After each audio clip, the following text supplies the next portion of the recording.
guys, so we are out here today to talk about my Maserati Ghibli and Maserati Ghibli itself, as it gets a ton of hate online. I've made a similar video to this on my old channel. Recently, a guy named Doug DeMuro, I believe, just did a video on the Ghibli where he totally thrashed it. And if you think this is a video to go after him or to talk any kind of trash, it is not. Promise you.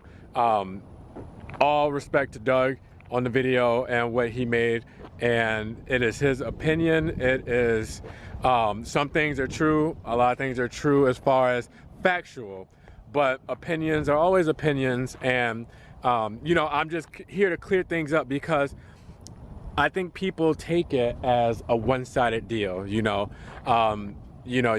look at that video and you're like, oh, well, he has a big following, you know, over 500,000 subscribers, and you know, he's reviewed a lot of cars before, you know, so what he says must be true. And in a sense, that is true. Like I said, factual stuff does work. You know, but then you get people migrating over to my channel after seeing maybe one of my Maserati Ghibli videos and the recommended. After watching his video, you see it recommended on the side, and then you're like, why are these people coming in and giving the Ghibli so much hate on my channel? And then I seen a comment here that I'll show you that stemmed from that. So here's that comment.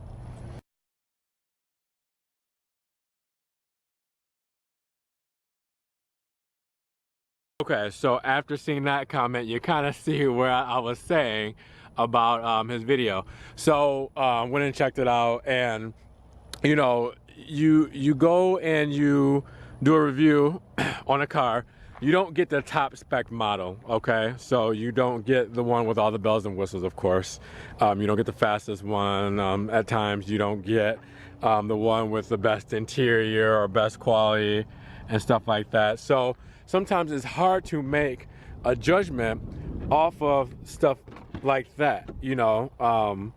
And then at the same time, you're not an owner of a vehicle, so you can't give a real owner's perspective of the vehicle. I'm pretty honest with you guys in my videos, and if you're new here, go and check out some of my other videos. I give it to the Ghibli as far as I give it crap. You know, if it does something wrong, I'll let you know, and I'll put it on video. And you know, if something breaks, if I don't like something about it, I'll put it on video and I'll show you guys, and that's not an issue. If you go to RPO 305, that's my old channel. I have, I mean, probably 100 Ghibli videos between my last one and this one, explaining I had the 5 reasons I hated it, the stuff I, you know, didn't care for, all that kind of stuff. And you can look at my opinion and say, yes, opinion, but I value the opinion because this is an owner of the car, and I'm very non-biased with my with reviews on my car.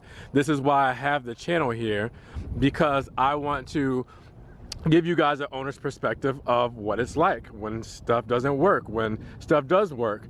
You know, and with Doug's video, it could be very one-sided just because, you know, he gets it and he's not an owner of it, and then he just, you know, he might judge it from what he sees in a day on a base model version. And like I said, there is nothing wrong with that. I'm just giving the other side of the story, and to say that the Ghibli is not a perfect car. So here's a comment that stemmed from that, and somebody kind of explained it very well. Now, this is not my words, but this is what somebody else said about his review. So check out that comment.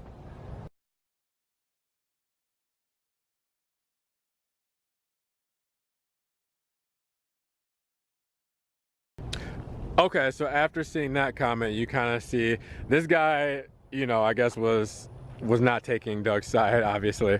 But like I said, much respect to Doug and success in his channel. He's doing well. He obviously knows what he's talking about.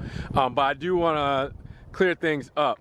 you know, the Ghibli does get a lot of hate. I said it is the Rudolph the Red-Nosed Reindeer of cars, as far as the exotic car world goes, because it really doesn't belong in any specific segment. It's not super fast, it's not super luxurious, you know, it doesn't have all the technology that a lot of other cars have. So it's not one of those cars to where, you know, you're going to be competing against, you know, a Mercedes, or competing against BMW, or competing against Jaguar. This is one of those specialty cars where you get because you, either want to step into the exotic car market, and you want to kind of do your entry-level exotic car, which this is what that is. This is what it's been for me. You know, it's an entry-level exotic car. It's a daily driver exotic car. It gets you into, you know, the nice dealerships, and you kind of see what's out there. You kind of see what maintenance is on cars like this, the upkeep. You kind of see, you know, the different events you get signed up to because you have a Maserati, you know, and all that kind of stuff. You get a taste of the exotic world, and this is the appetizer of that. This is not the full course meal. This is not the dessert. This is the appetizer vehicle. And if that makes any sense, I was trying to reference it to dinner. Dinner and Rudolph the Red-Nosed Reindeer. So hopefully you guys kind of get that. As far as the rest of the stuff goes, I can tell you guys that you've heard this from me plenty of times. This car was meant for me, as far as I have tons of fun with it. The sound is amazing. I love driving it on manual sport mode, you know, hitting the paddle shifters. I mean, it just sounds so great. It looks great to me, and I had to do a couple of things to it to change it just to my style. But I mean, styling cues are there. Also, you know, he talked about the quality of the interior. I mean, are we really complaining about this interior here? It's not really that bad. I mean, when you're talking about tons of plastics, okay, so you're talking about the Fiat Chrysler merger stuff. These buttons work just fine. I don't need gold monkey ball metals, you know, to have you know, on my door switches. You know, I don't need something made of unicorn tape that's super special, you know, to turn on the lights and all that kind of stuff. Only thing I said, and I remember saying this, is I wish the engine button, start engine button, was a little bit more dramatic, just because look at the rest of the interior. You know, you have Alcantara, black piano wood, silk, you know, and red and black leather. You know, like, you kind of want, and aluminum, you kind of want like something more dramatic with that button. That's the only thing I said. You know, so as far as that goes, I'm gonna say that, yeah, I mean, it is part of the merger, so it's gonna have, you know, a couple of things that, you know, you might say, oh yeah, it cheapens the brand. This is a cheaper car. This is, you know, they start at 70. I think they get up to the high 90s, you know, and I already explained how much mine was. But for what you get with this, I mean, I have so much fun with the car. I love looking at it. Everybody around me loves looking at it. Okay, just generally, just today, somebody commented on my Instagram, and this is not the first. I mean, I've seen plenty of these comments before. You go search old videos, that people have bought the car specifically from my reviews.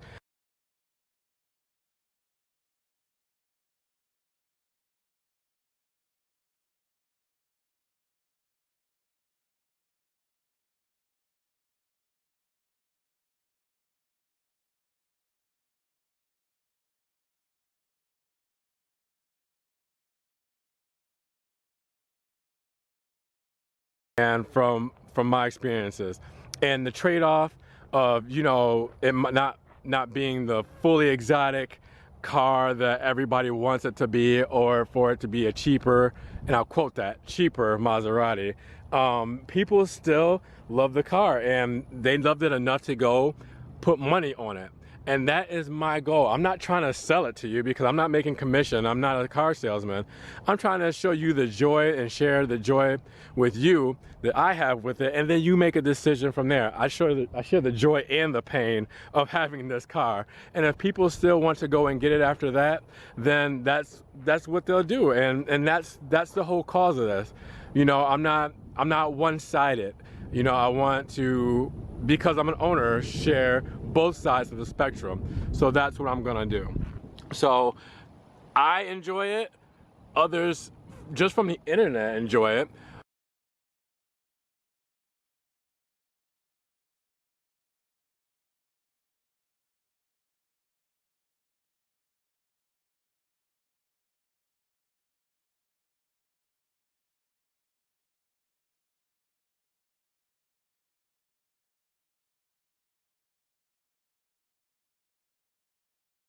I mean, my friends have fun with the car, my family loves it, and I can't tell you guys how many compliments I get on the car, how many people thumbs me up passing by, or have their elbows on the steering wheel because they're trying to take a picture driving behind me, especially of the license plate. But yeah, like, honestly, I just want to explain to you, don't take one thing and, you know, one thing you hear and just apply it to all things. You know, like I said, you can respect Doug's opinion, but see both sides. There's a dark, there's a light, there's balance, you know. So don't hear one story and make all of your judgments from there, is what I'll say to sum up the video. I just wanted to bring that to you guys. I know, sorry, it's a little long, but I felt like this was something that needed to be said. And you know, I just don't want a tons of hate, because there's already a lot of hate in the car world, and a lot of slander. And you guys, if you know, subscribe to certain YouTubers, there's a lot of hate already. So this is me saying, you know, be open to everybody's taste, different strokes for different folks. Let's all get something different. Let's all talk good about it. Let's all talk bad about it. Let's all fall in love with what cars we have, because we're car enthusiasts. That's why we're here. Okay, so that's gonna be my final thoughts on that. If you guys want to see more videos on this car or Alfa Romeo, definitely you know, subscribe. Also, like this is probably gonna get a little bit of traction because it's probably gonna show up somewhere near Doug's videos. Like I said, I mean, all love here. So, you know, that's his dark side, this is my light side, but I'm more on the even side, and that was my goal of this. So definitely subscribe, comment, because I know you guys are going to want to discuss some stuff in the comments. It might get ugly, we'll see what happens. Yeah, and like it. So this is Ron, you guys know me. Until next time, take it easy. We'll talk to you in the next one. Peace, guys.